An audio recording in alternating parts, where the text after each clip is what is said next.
जय हिंद मित्रों, मैं हूं एस के निराला और आप देख रहे हैं YouTube channel smart and safe life India.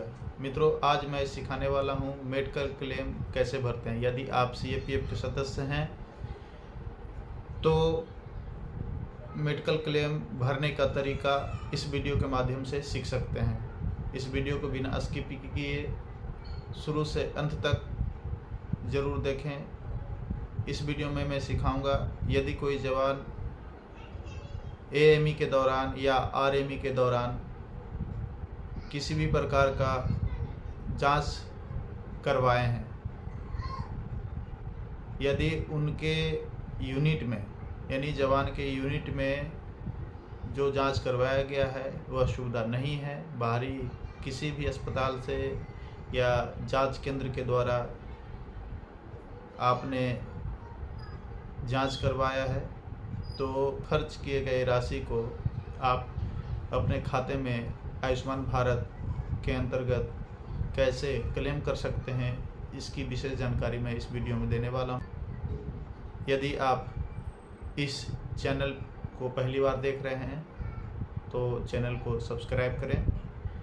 Video अगर आपको अच्छा लगे तो इसे लाइक करें, शेयर करें और इस वीडियो के बारे में आपको क्या क्या जानकारी मिला है, यह वीडियो अच्छा लगा है या नहीं लगा है, इसके बारे में कमेंट करना ना भूलें। तो चलिए चलते हैं स्क्रीन की ओर। गूगल क्रोम या गूगल में जाकर टाइप करेंगे tms.pmjay.gov.in। जैसे ही इसे टाइप कर लेंगे उसके बाद इसे सर्च करेंगे। सर्च करने के बाद कुछ समय प्रोसेस होगा, उसके बाद खुलेगा इस तरह का फीचर जिसमें CAPF रीइंबर्समेंट लॉगिन पर क्लिक करना है और उसके बाद लॉगिन टाइप में जाना है। लॉगिन टाइप में जाने के बाद नीचे सेलेक्ट करना है फोर्स आईडी। फोर्स आईडी जैसे ही सेलेक्ट करेंगे उसमें फोर्स आईडी में आप अपना फोर्स नंबर टाइप करना है, या किसी भी कार्मिक का क्लेम भर रहे हो तो उसमें फोर्स नंबर टाइप करने के बाद नीचे में कैटेगरी चूज करना है जिस भी डिपार्टमेंट से आप जुड़े हैं। जैसे CRPF से ये जवान जुड़े हैं जिनका मैं भर रहा हूँ, तो CRPF चूज करने के बाद गेट OTP पे क्लिक करेंगे। उसके बाद सेम टू सेम कैप्चा को फिलअप करेंगे। फिलअप करने के बाद लॉगिन करेंगे। लॉगिन करने के बाद नया क्लेम भर रहे हैं तो रेज क्लेम पर जाने के बाद आप सेलेक्ट फैमिली मेंबर पे क्लिक करेंगे। सेलेक्ट फैमिली मेंबर पर क्लिक करने के बाद जिस भी व्यक्ति का नाम है या इलाज करवाएं उसको क्लिक करें। क्लिक करने के बाद आउट पेशेंट या और इन पेशेंट का ऑप्शन देता है। अगर OPD में करवाएं तो आउट पेशेंट क्लिक करना है, और IPD में करवाए हैं इलाज तो इन पेशेंट को सेलेक्ट करना है। उसके बाद हॉस्पिटल डिटेल में जाना है। हॉस्पिटल डिटेल में आपका जिस भी हॉस्पिटल में इलाज कराए हैं, जिस क्षेत्र में करवाए हैं, जिस एरिया में कराए हैं वहाँ का नाम फिलअप करना है। जैसे हम यहाँ पे मणिपुर सेलेक्ट किए हैं। मणिपुर करने के बाद डिस्ट्रिक्ट हॉस्पिटल डिस्ट्रिक्ट को सेलेक्ट करना है, तो कौन सा डिस्ट्रिक्ट में आपका पड़ रहा है, तो यहाँ पे इम्फाल वेस्ट हम कर दिए हैं। इम्फाल वेस्ट करने के बाद जो है यहाँ पे हम सेलेक्ट करेंगे कि उस हॉस्पिटल का नाम क्या है, तो हॉस्पिटल का नाम यहाँ पे हम सेलेक्ट कर दिए। अगर नहीं आ रहा है तो उसमें अदर करके अदर ऑप्शन को सेलेक्ट करने के बाद दूसरा नाम आप सबमिट कर सकते हैं। उसके बाद ध्यान रखना है कि यह हॉस्पिटल सरकारी है या प्राइवेट है, नॉन NABH में आता है या NABH में आता है, इस चीज़ को हमेशा ध्यान में रखना है। तो नॉन NABH और NABH का भी अंतर मालूम होना चाहिए। तो हमारा सरकारी हॉस्पिटल रिम्स है तो हम NABH सेलेक्ट कर लेंगे। उसके बाद एडमिशन डेट में जिस डेट में आपने इलाज करवाया है उस डेट को यहाँ पर फिल करेंगे। जैसे हमने 27/1/2026 को इलाज करवाया था OPD में, तो उस डेट को मेंशन करेंगे और उसके बगल में डेट ऑफ ट्रीटमेंट में भी सेम डेट ही रखना है। उसके बाद उसे हम सबमिट करेंगे। सबमिट करने के बाद कुछ देर प्रोसेस लेगा, उसके बाद उस पर जाकर ओके करना है। ओके करने के बाद नीचे दिए गए ऑप्शन पर यानी इन्वेस्टिगेशन ऑब्लिक डायग्नोसिस के जस्ट नीचे वाले विकल्प जिसमें लिखा है बिल नंबर, आप यहाँ देख सकते हैं। बिल जो है इस तरह का होता है जिसमें ग्रीन कलर से टिक आउट किया हुआ है, वो बिल नंबर है। यहाँ पे same to same bill number लिखेंगे। बिल नंबर लिखने के बाद जो है बिल डेट लिखना है। जिस दिन आपने ट्रीटमेंट करवाया है या जांच करवाया है उस डेट में आपको बिल संख्या के साथ बिल नंबर भी लिखना है। गलत डेट नहीं लिखिएगा, नहीं तो इससे आपको दिक्कत हो सकता है, क्लेम में क्यूरी लग सकता है। तो same to same bill number लिखेंगे। बिल नंबर लिखने के बाद बिल डेट मेंशन करेंगे। बिल टाइप में किसी भी प्रकार का कोई छेड़खानी नहीं करना है, वो वैसे ही रहने देना है। अब बिल डेट में जिस डेट में हम करवाए हैं, ये फरवरी 2026 दिख रहा है, इसको बैक करना है। जो कर्सर है उसको क्लिक करिएगा तो पीछे की ओर वो पिछले मंथ में चला जाएगा। पिछले मंथ में जाने पर जो है आप जिस डेट में करवाए हैं वो सेलेक्ट करना है। जैसे 27 तारीख को करवाया था मैं, 27/1/2026 को सेलेक्ट कर दिया। और यहाँ पे लिखा हुआ है type of investigation oblique diagnosis, इसमें आउट पेशेंट हम कर दिए क्योंकि ओपीडी में मैंने इलाज करवाया था। उसके बाद यहाँ पे हम टेस्ट का नाम लिख रहे हैं। टेस्ट का नाम में क्या लिखना है, जो आप करवाए हैं। जैसे हम टीएफटी का इलाज करवाए हैं तो टीएफटी यहाँ पर हम मेंशन कर दिए। अगर नहीं आ रहा है ऑप्शन तो इसमें हम अदर लिखेंगे। ध्यान से देखिएगा, इसमें हम अदर ऑप्शन को सेलेक्ट करेंगे। अदर ऑप्शन सेलेक्ट करने के बाद आपको लिखना है आपका कराया गया टेस्ट का नाम। अगर मिल जाता है इसमें, जैसे स्क्रॉल करना है ऊपर नीचे, अगर आपका कराया हुआ टेस्ट मिल जाता है तो बहुत बढ़िया, नहीं अगर मिलता है तो अदर लिखने के बाद दूसरे विकल्प में आप अपना कराया गया टेस्ट को मेंशन कर सकते हैं। यहाँ पे देखिए OTHER अदर लिखें, OTHER अदर लिखें। उसके बाद जो है यहाँ पे अदर नेम लिखने का विकल्प दे दिया।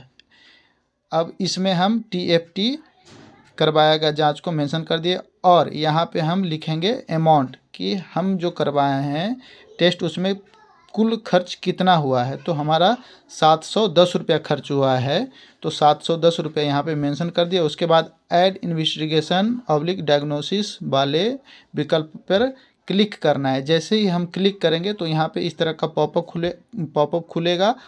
उस पर जाकर हमें क्या करना है, ओके कर देना। आप इसको पढ़ सकते हैं। पढ़ने के बाद उसको ओके कर देना है। जैसे ही आप ओके करेंगे तो आपका बिल यहाँ पे सबमिट हो जाएगा। पूर्ण रूप से बिल सबमिट होने के बाद आपको आपका bill number, bill type, bill date, inpatient या आउट पेशेंट में भरे हैं सब कुछ दिखाई देता है। कौन सा टेस्ट का नाम भरे हैं वो भी दिखाई देता है, कितना रुपया आप भरे हैं वो भी दिखाई देता है, और बेनिफिशियरी है या क्या है वो सभी मेंशन। अगर इसमें गलती हो जाता है तो जो क्रॉस पीली वाली जो ऑप्शन है रेड क्रॉस का, उस पर हम क्या करेंगे, कट करके फिर से उसको दोबारा सही भरेंगे। ये विकल्प है। उसके बाद हम फार्मेसी चार्ज वाले ऑप्शन में, यदि आपका कोई दवाई लिया गया है तो इसमें फार्मेसी चार्ज में सेम टू सेम वही प्रक्रिया, बिल नंबर डालेंगे, बिल टाइप को छेड़खानी नहीं करना है, बिल डेट डालना है। उसके बाद मेडिसिन लिस्ट में जा कर के मेडिसिन का क्या कंपोजिशन है, क्या ब्रांड है, कितनी क्वांटिटी में आपने जो है दवाई का परचेजिंग किया है, उसका कॉस्ट क्या है, सभी इसमें पुटअप करना है। उसके बाद ऐड फार्मेसी पे क्लिक करना है। उसी के जस्ट नीचे आप देखेंगे कि जो अमाउंट भरे हैं या जो भी पैसा का दवाई लिए हैं, चाहे एक दवाई हो 50 दवाई हो, सभी का डाटा आपको यहाँ पे दिखाई देगा। उसी के जस्ट नीचे अदर चार्ज में जैसे ऑपरेशन चार्ज हो गया, बेड चार्ज हो गया, ऑपरेशन चार्ज हो गया, या XYZ कोई भी चार्ज होता है उसमें उसको जो है हम अलर्ट चार्ज में मेंशन करते हैं। सेम टू सेम वही प्रक्रिया, बिल नंबर डालना है, डेट डालना है, टाइप सेलेक्ट करना है, कितनी क्वांटिटी में आप जो है दवाई लिए हैं, कौन सा कैटेगरी का दवाई है, किस कैटेगरी का ऑपरेशन करवाया गया है, वो टोटल चीज़ यहाँ पे मेंशन होगा, उसके जस्ट नीचे रिमार्क मेंशन करना है। रिमार्क लिखते समय ध्यान रखने वाली बात यह है कि आप जिस क्लेम को भर रहे हैं उसी से संबंधित रिमार्क यहाँ पे मेंशन करें, अन्यथा आपका रिमार्क पे भी आपका क्लेम की राशि आना या नहीं आना निश्चित होता है। तो मैं पहले, आप देख सकते हैं कि पहले से ही मैं टाइप करके डेस्कटॉप पे रख चुके थे, और ये आपको पढ़ने के लिए मैं यहाँ पे दिखा रहा हूँ। तो इस तरह से पहले ही आप रख लें, उसे कॉपी करें, और कॉपी करने के बाद यहाँ पे रिमार्क वाले ऑप्शन पे पेस्ट कर दें। उसके बाद पेस्ट अगर आप कर देते हैं तो इसको एक बार फिर से दोबारा चेक करें। कर्सर बटन को दाएं बाएं करके फिर से शुरू से लास्ट तक इस तरह से आप देख रहे होंगे कर्सर जो है बाईं ओर जा रहा है। तो इसे शुरू से लेकर के लास्ट तक फिर से उसको रीड करेंगे, क्या मेरा कॉपी करके पेस्ट किया गया रिमार्क पूर्ण रूप से फिलअप हुआ है या नहीं। उसके बाद जैसे ही हम चेक कर लेंगे तो यहाँ पे ब्लैंक स्पेस पे ब्लैंक जो बॉक्स है वहाँ पे टिक आउट करेंगे। टिक आउट करने के बाद एक्शन टाइप में क्लिक करेंगे। उसके बाद इनिशिएट क्लेम पर क्लिक करने के बाद ऐड अटैचमेंट टू सबमिट पे क्लिक करना है। उसके बाद do you want to proceed का विकल्प आएगा, आप पढ़ सकते हैं। वहाँ पे जाकर हम ओके कर देंगे। ओके करना है, कैंसिल नहीं करना है। और देख सकते हैं यहाँ पे इस तरह का फीचर खुलेगा। अब मेन यहाँ पे ध्यान देने वाली बात है, यहाँ पे है invoice for investigation oblique diagnosis, दूसरा है report of investigation oblique diagnosis, अगला है पिक्चर ऑफ बोकार्ड ऑफ इम्प्लांट्स, अगला है इनवॉइस ऑफ इम्प्लांट्स, फिर रेफरल स्लिप, फिर आयुष्मान कार्ड, उसके बाद approval for self and doctor prescription. अब बारी बारी से हम सभी डॉक्यूमेंट को दिए गए विकल्प के अनुसार भरेंगे। यहाँ पे रेफरल स्लिप को मैंने सबमिट कर दिया, और सबमिट करने के बाद यहाँ पे ओके पे क्लिक किया।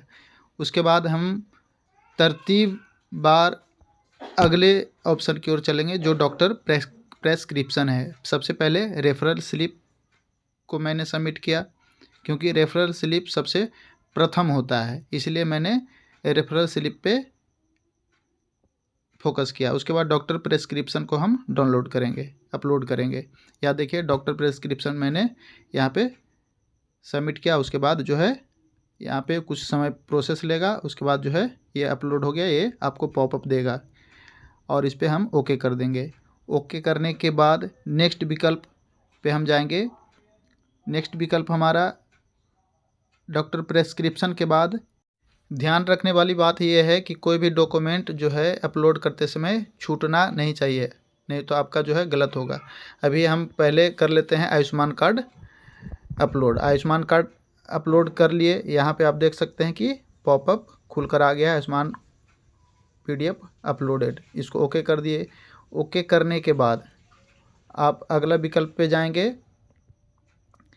रिपोर्ट एंड इन्वेस्टिगेशन, इसको हम अपलोड करेंगे। इन्वेस्टिगेशन रिपोर्ट को हम अपलोड करेंगे। इसे सेलेक्ट कर लिए और उसके बाद इसे हम सबमिट कर दिए। सबमिट करने के बाद यहाँ पे आप ऑप्शन देख सकते हैं, रिपोर्ट PDF अपलोडेड। उसके बाद हम ओके करके इसे डन कर दिए। अब अगला बारी है इनवॉइस अपलोड करने का। यहाँ पे मेन ध्यान देने वाली बात यह है कि इनवॉइस फॉर इम्प्लांट्स का जो विकल्प होता है, जैसा कि मैं पीछे बताया था, इसमें बहुत सारी चीज़ें आ जाता है। जो व्यक्ति ऑपरेशन कराया है, या बेड चार्ज है, या ऑपरेशन चार्ज है, या ऑपरेशन संबंधित कोई भी इक्विपमेंट खरीदा है, उसका चार्ज यहाँ पे हम सबमिट करते हैं। इस चीज़ को हमेशा ध्यान रखना है। और invoice for investigation oblique diagnosis पे हम वो डॉक्यूमेंट सबमिट करेंगे जो हमारे द्वारा जांच करवाया गया है, यानी ब्लड टेस्ट, MRI टेस्ट या XYZ किसी भी प्रकार का टेस्ट, उस विकल्प में हम इनवॉइस भरेंगे। ये हमेशा ध्यान रखना है। उसके बाद सभी डॉक्यूमेंट को तरतीब बार अपलोड करने के बाद ये भी चेक करना है कि क्या मैंने जो भी डॉक्यूमेंट सबमिट किया है वह सही जगह पे सबमिट किया है या किसी दूसरी जगह पे कर दिया है। इसको बारी बारी से चेक कर लेना, और जब चेक करेंगे तो आप जो है देख सकते हैं कि कैसा पॉपअप बार बार खुल रहा है। अगर दोबारा अपलोड करिएगा तो वहाँ पे मेंशन हो जाता है कि आपने पहले ही डॉक्यूमेंट को सबमिट कर चुका है, और उसमें मेंशन होगा can not uploaded similar document. तो इससे जाहिर हो जाता है कि आपने पहले इस डॉक्यूमेंट को सबमिट कर चुका है। और अब आता है लास्ट प्रोसीजर। एग्री करने के बाद इसको do you want to submit, जब ये लिखा हुआ रहेगा यहाँ पे ओके कर देना है, और ओके करने के बाद आपका क्लेम पूर्ण रूप से भरा चुका है, और यहाँ पे OPD क्लेम जो है आपका आ जाएगा। OPD क्लेम का नंबर भी आ जाता है, और आप अब इसे चेक कर सकते हैं। देख सकते हैं कि यहाँ पे इस तरह का क्लेम नंबर विथ नेम, और उसके बाद बेनिफिशियरी का आयुष्मान कार्ड नंबर, कितने रुपये का क्लेम था, वो सभी जो है यहाँ पे सबमिट हो जाता है। अब इसे हम ट्रैक करके बताते हैं। ट्रैक करने के बाद पता लगेगा कि हम क्लेम को सही भरे हैं या नहीं। और अब आप देख सकते हैं कि जो मैंने भरा था वो सेम टू सेम यहाँ पे मेंशन किया हुआ है। आज का डेट, किसके नाम से भरा हुआ था वो, और मैंने रिमार्क क्या डाला था वो। और यहाँ पे आप बारी बारी से अपने डॉक्यूमेंट को रीचेक कर सकते हैं। यही इसका फ़ायदा है। रीचेक करने का फ़ायदा ये है कि आपको ये कन्फर्मेशन हो जाए कि जो भी मैंने डॉक्यूमेंट भरा था वो बिल्कुल सही जगह पे अपलोड हो चुका है। तो इसे बारी बारी से इस तरह से चेक कर लेना है। इस बात का भी ध्यान रखना है कि आपने जो भी डॉक्यूमेंट सबमिट किया है उस पर आपका मेडिकल ऑफिसर या एडम ऑफिसर का सिग्नेचर है या नहीं, अन्यथा आपका क्लेम रद्द कर दिया जाएगा। उम्मीद करता हूँ मित्रों आप लोगों को यह वीडियो बहुत ही उपयोगी और अच्छा लगा होगा। यदि आपको यह वीडियो पसंद आया हो तो इस वीडियो को लाइक करें, शेयर करें, चैनल को सब्सक्राइब करना ना भूलें, ताकि आपको नए नए वीडियो का जानकारी समयानुसार मिलते रहे। मैं आपका मित्र SK निराला, फिर मिलते हैं अगले नए टॉपिक में नए जानकारी के साथ। तब तक के लिए जय हिंद, जय भारत, वंदे मातरम, भारत माता की जय।